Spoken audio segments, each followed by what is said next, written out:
Hello mga kapangga, so aalis na naman si Madam. Alam niyo ba kung saan ba siya pupunta?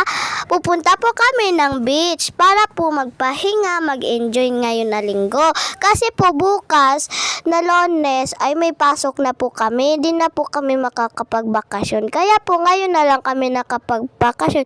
Pero po malapit na po kami sa pupunta namin na resort. So ngayon po maghapon daw po kaming aalis sa bahay. Ngayon na naman po kami guys nakaalis ng bahay and excited na ako mag-swimming sa beach.